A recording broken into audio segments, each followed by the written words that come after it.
Donc, c'est surtout une petite vidéo que je voudrais faire pour vous montrer, voilà, qu'un établi, c'est personnel. Il n'y a pas de, comment je dirais, il n'y a pas d'établi parfait. Je ne pense pas que ça existe. Mais par contre, si vous avez l'occasion de le fabriquer vous-même, il faut le fabriquer pour qu'il vous convienne. Donc moi, je vais traiter de ma propre expérience. Donc j'en ai pas fait de vidéo, j'en ai pas fait de film. Enfin, j'ai pas fait de vidéo, j'ai pas fait de bouquin. Enfin bref, je vais vous expliquer ça en long, en large, en travers. Bon, je peux omettre certaines choses, mais je vais vous donner mon ressenti par rapport à la fabrique, par rapport comment, à cet établi-là. Voilà. Bon, bah écoutez, on va passer tout de suite dans le vif du sujet. Bon, alors ça va pas être très simple à présenter parce que j'ai pas trop de recul, vu que il est un petit peu enclavé. Je vais vous montrer à peu près la situation. Voilà. Il est dans une espèce de petit morceau d'atelier que j'ai réaménagé il n'y a pas si longtemps. Bon, j'ai encore plein de bordel. Il faut que je me prenne par la main et puis que dès que j'ai un petit peu moins de boulot, je range tout ça. Bon, enfin bref, ça vous montre un peu le truc. Derrière le meuble gris, là, celui-là, là, il sera changé. Je vais certainement me fabriquer un meuble avec une multitude de petits tiroirs, beaucoup plus pratique que ce que ce n'est là. Voilà. Donc, ben, écoutez, on va commencer la présentation. Donc, ben, écoutez, j'ai moi opté pour ce qu'on appelle un chariot plutôt qu'une presse parisienne. Pourquoi? Ben, parce qu'une presse parisienne, j'en ai eu une.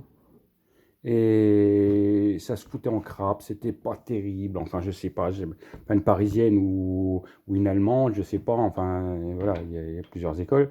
Donc moi j'aime bien ce système-là parce que c'est fluide, ça marche bien, c'est bien guidé, c'est puissant. Donc voilà, et puis en plus de ça, bon, la vis c'est très très rapide, donc voilà, on s'embête pas. En plus de ça, si vous faites ça, voilà, elle s'ouvre toute seule, hein. Il suffit de mettre un petit coup et puis ça fonctionne vraiment très bien. Mais enfin bon, voilà. Donc vous avez, donc après j'ai opté pour des griffes rondes. Hein, j'ai opté pour des griffes rondes plutôt que des griffes en bois carré. Pourquoi? Bah, c'est un choix. J'ai voulu essayer parce que les griffes carrées avec les petites pointes dedans, bon voilà, j'ai donné ça, j'ai eu ça pendant des années. Donc voilà, donc pour faire un serrage, voilà comment on s'y prend. Hein. Voilà, donc vous avez votre pièce entre les deux là, et puis vous serrez. Hein. Je sais pas ce que je peux prendre pour vous serrer ça là-dedans. Voilà, bah écoutez, on va prendre ça. Voilà, donc on va choisir par exemple ici. Voilà.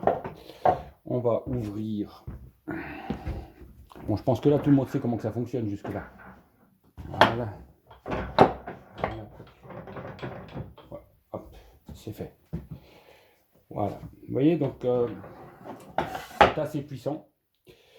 J'ai une option donc sur cette presse que j'installe de temps en temps, puisqu'étant donné que voilà, elle n'est donc pas ouverte ici, il faut que je puisse pouvoir serrer sur le devant. Donc j'ai tout simplement fait ce genre de choses là. Voilà. Que je mets sur mes griffes rondes. Voilà. Donc je les mets là. J'en mets une là. Bon, je vais me mettre un petit peu plus près. Voilà, comme ça. Alors évidemment, c'est adapté en fonction des besoins. Hein. C'est pas, c'est du kit, voilà. Et donc après, ben, je peux serrer comme ça. Je vais vous montrer.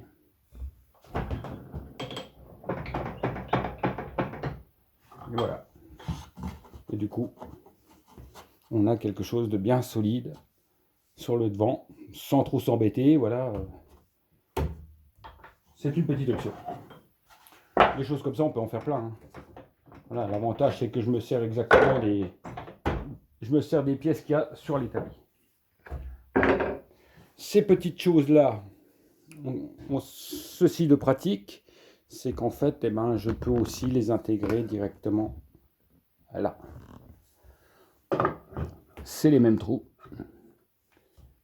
Et donc, voilà, cette pièce-là étant complètement mobile, Voilà.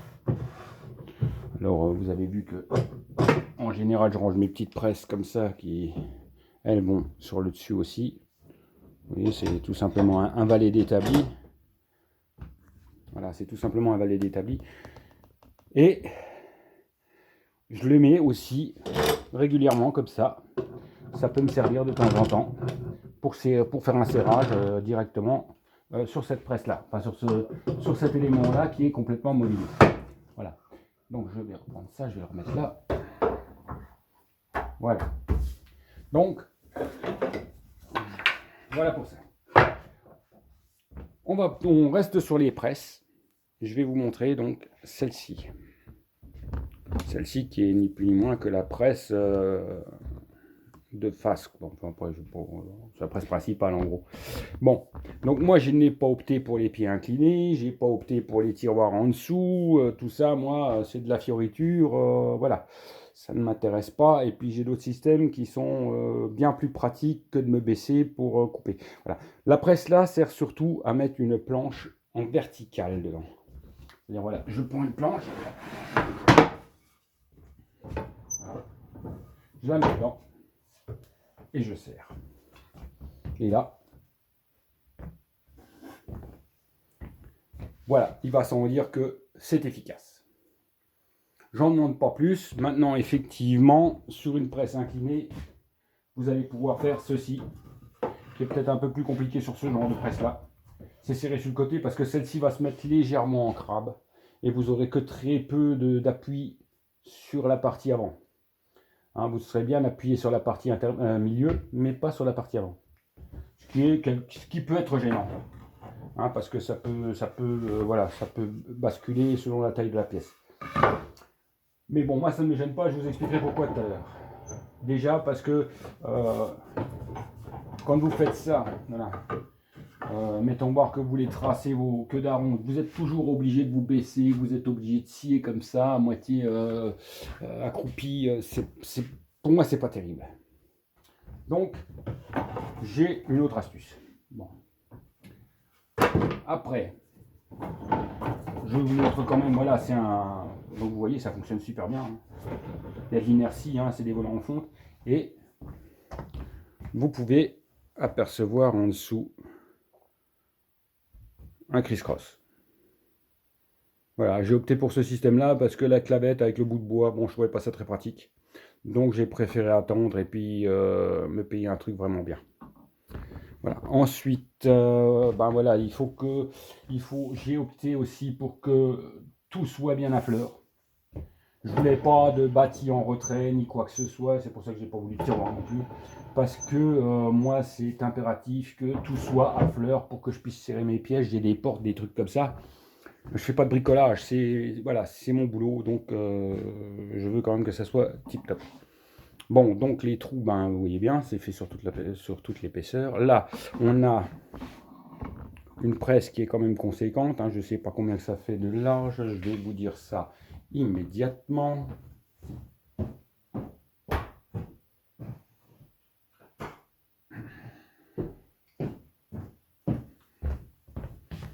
On va se rapprocher si on veut bien. Voilà, je vous rapproche. Bon, ça fait 80 mm. Voilà, on attend la mise au point. Voilà, 80 mm, c'est quand même pas mal. L'établi en lui-même, ben, vous voyez, hein, même les pieds, tout ça, c'est du robuste. Il fait 2,50 m et 70 de profond. Hein, donc il fait 70 de là à la partie arrière.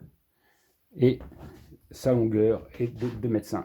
Il me faut minimum ça pour moi pour pouvoir travailler. Voilà. La partie basse, j'ai fait des panneaux amovibles. C'est-à-dire que je peux pousser en dessous. Bon, je ne peux pas les sortir, mais ils sont amovibles, donc ça vous permet de nettoyer. Bon, il faudrait que je fasse un petit trou là pour pouvoir les éjecter, mais vous voyez bien, j'ai pas toujours le temps. Et j'aime bien cette petite plateforme parce que ça me permet de mettre un petit peu de bordel en dessous quand je suis en train de bosser. Donc voilà, j'ai toujours mon cloueur, ma ponceuse en permanence. Donc ça, c'est bon. Maintenant, on a la pièce intermédiaire. celle-ci. Je vais vous montrer.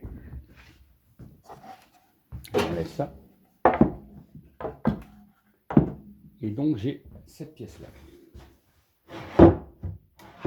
Bon, si vous connaissez le principe du robot, vous avez compris le principe de la chose. Voilà. Ça lui sert en fait de bureau. Ok. Donc moi je l'ai fait en escalier pour pouvoir avoir un petit peu toutes les plages de travail. Voilà. Il est en escalier, donc c'est pas compliqué. Hein, voilà. J'ai en fait produit des escaliers en dessous. Ils sont là. Voilà. J'ai fait un petit crénelage et du coup on a ça. Bon, l'assemblage, bon, voilà, c'est classique que daron. C'était pour m'amuser. J'ai pris 2 plaquettes en fait que j'ai collées, j'ai mis des intervalles et puis enfin des intercalaires et puis voilà. Ça me permet de mettre mes outils. Honnêtement, les outils en vertical, je m'en sers que très peu. Mais bon, voilà, il faut savoir que c'est là. Le gros avantage de ce système-là, c'est que c'est amovible. Donc c'est amovible, je peux le supprimer. Voilà, ce que je vais faire, d'ailleurs, je le supprime. Je le mets dans un coin de dans l'atelier. Et du coup, ici, bah, vous pouvez venir vous prendre avec un serre-joint. Voilà, vous pouvez très bien dire, ouais, vous prenez un serre-joint. Et votre pièce, vous pouvez la briser directement là-dessus. Voilà, et votre serre-joint, il est serré. Voilà, vous avez des choses à faire. C'est impeccable. De même que vous pouvez... Je ne suis pas pour le fait de coller une caisse sur un établi. Un établi est un outil de travail. Une caisse, ça se colle sur les tréteaux. C'est mon point de vue. Chez moi, vous ne pourrez pas coller sur un établi. C'est direction les tréteaux. Parce que ça, quand vous êtes encombré avec une caisse qui sèche là-dessus, ou alors il faut que ça soit le soir et puis que vous n'ayez pas travaillé avant le lendemain. Mais bon, voilà. Donc, on a cette petite ouverture entre les deux qui peut vous permettre donc de pouvoir serrer avec un serre-joint. Quand vous n'avez pas donc la pièce intermédiaire. Alors pareil, ça n'engage que moi. Moi, je ne veux pas de fondement au milieu avec les outils qui sont rangés, même avec un couvercle, un truc comme ça. C'est il y a toujours de la poussière là-dedans. C'est voilà, c'est pas le truc qui me passionne le plus. Maintenant, je vais vous montrer le pourquoi du comment que moi, enfin. La raison pour laquelle moi je n'ai pas fait de presse avec une extrusion sur le côté pour pouvoir serrer plus loin et que ça ne m'intéressait pas. J'ai horreur d'être très bas. Donc j'ai tout simplement fabriqué une presse annexe. Ce que les Américains appellent un Moxon. Et pour que ça soit pratique, et voilà, il rentre tout simplement à l'arrière. Je vous montre. Je vais vous montrer ça par derrière. Voilà. Il y a des espèces de gros taquets sur l'arrière. Voilà. Qui permettent tout simplement à l'outil d'être mis en place. Après, on peut le bloquer si vraiment c'est nécessaire. Mais bon. J'ai laissé les pieds, c'est un petit peu le bordel. Mais bon. On va regarder ça de plus près. Donc, cette fameuse petite presse, je vais essayer de vous mettre en surplomb si je peux.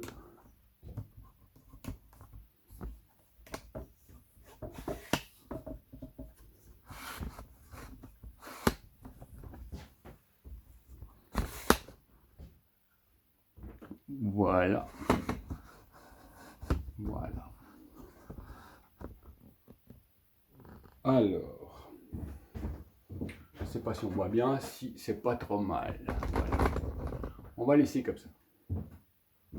Donc, vous avez une pièce. Voilà. Donc je m'en sers pour faire des queues larrondes, je m'en sers pour pas mal de choses. Donc comme souvent vous voyez tout le monde qui fait des queues larrondes, wow, je fais des queues larrondes, attendez, bougez pas, je vais faire des queues larrondes. Voilà. Donc vous avez une pièce à coincer là. Ok. Mais vous avez aussi une pièce à coincer dans l'autre sens. Donc voilà, je me mets bien à fleur. Hein. Alors effectivement, on peut prendre l'autre pièce et la mettre directement dessus. Voilà, vous aurez constaté, je vais prendre le côté desquels, c'est des martyrs ça, c'est pas des pièces de travail. Voilà. Vous aurez remarqué et constaté que là, j'ai une espèce de butée. En fait, ça, c'est d'équerre avec ça. Quand vous avez des queues d'aronde à faire ou à tracer, bah, vous faites ça. Vous mettez un serre-joint là-dessus. Voilà. Et là, vous pouvez tracer vos queues d'aronde sans être embêté. Ingénieux, n'est-ce pas? Bon. Vous pouvez aussi, bon, je ne l'ai pas là, mais vous pouvez aussi remettre une petite cale là-dedans, ce que j'ai fait. Et vous pouvez y mettre tout simplement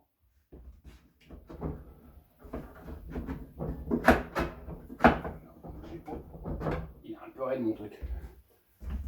Une scie égoïne. Bien sûr, il faut mettre la cale hein, pour l'affûtage. Voilà. Alors ma cale, elle est profilée là, c'est juste pour faire, de l'affûtage de scie. Voilà. Et vous êtes à hauteur. Surtout, vous êtes à hauteur. Vous voyez, je suis juste à hauteur. C'est la hauteur pour travailler.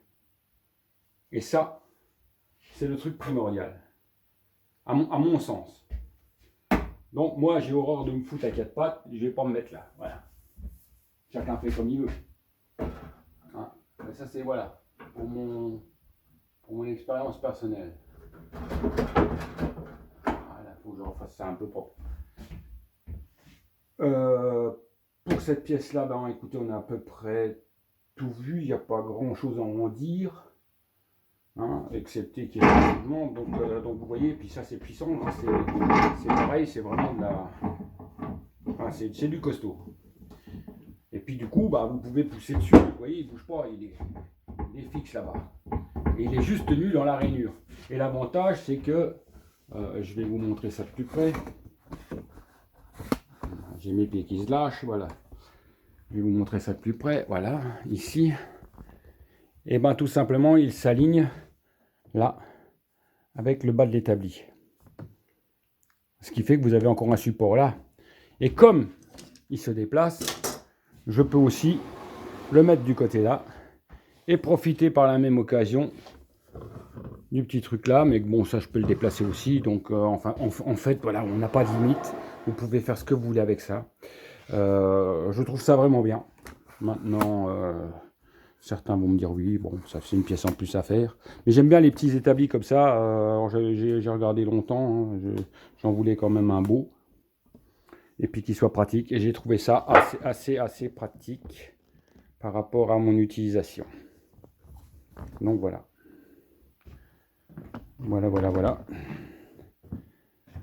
Donc, que dire de plus? Écoutez, on va l'enlever, on va le remettre dans sa configuration, et puis on va essayer de voir les autres affaires. Donc ça, je le prends, je le mets sur le côté, voilà, ça ne me prend pas de place. Voilà, il est glissé, on n'en pose plus. On range ça. Et puis on remet le fameux rangement. C'est dans l'autre sens. Ouais, c'est dans l'autre sens. Je me suis un peu trompé. Je sors que très rarement. Parce que voilà, quand je fais des meubles, je suis souvent plus là-dessus. Et vous avez quand même une surface de travail qui est impeccable.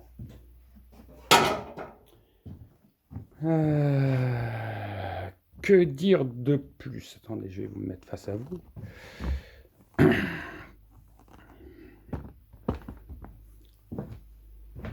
Que dire de plus? Bah écoutez, que franchement j'en suis très content.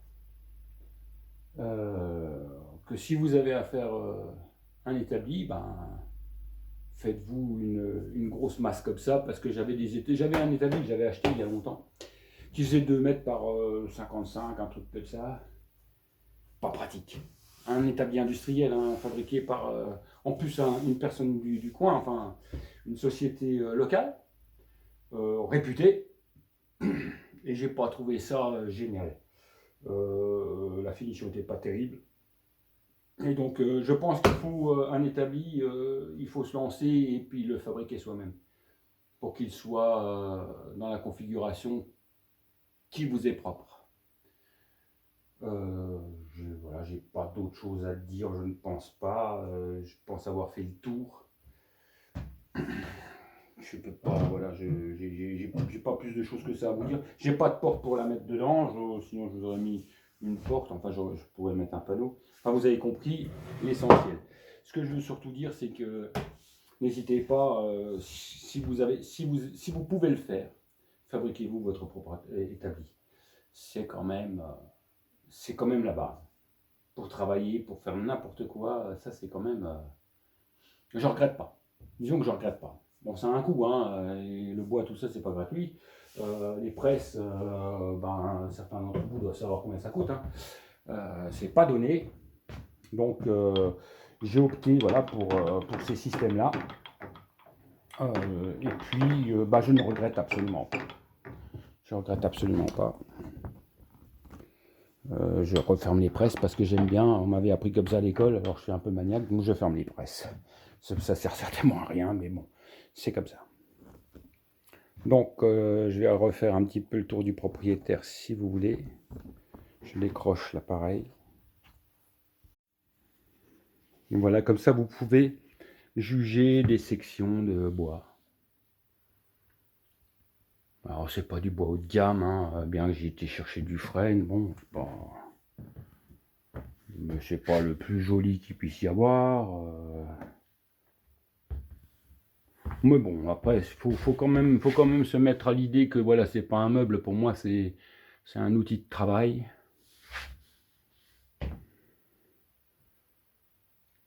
Voilà, donc là, il fait mon Moxon que je mets sur le côté, que je pose là. Vous voyez, j'ai déjà des ratés. Vous voyez, j'ai déjà foutu un coup de défonceuse là-dedans. On court quand même, hein, voilà, j'ai pas fini le petit chanfrein qui va là parce que j'avais pas la presse. Il faut que je le reproduise là pareil. J'avais pas la presse, donc là je voulais pas de chanfrein puisque bon voilà, il y a les mâchoires. Que dire, bon ça bouge, hein, faut pas rêver, hein, il n'y a rien de parfait.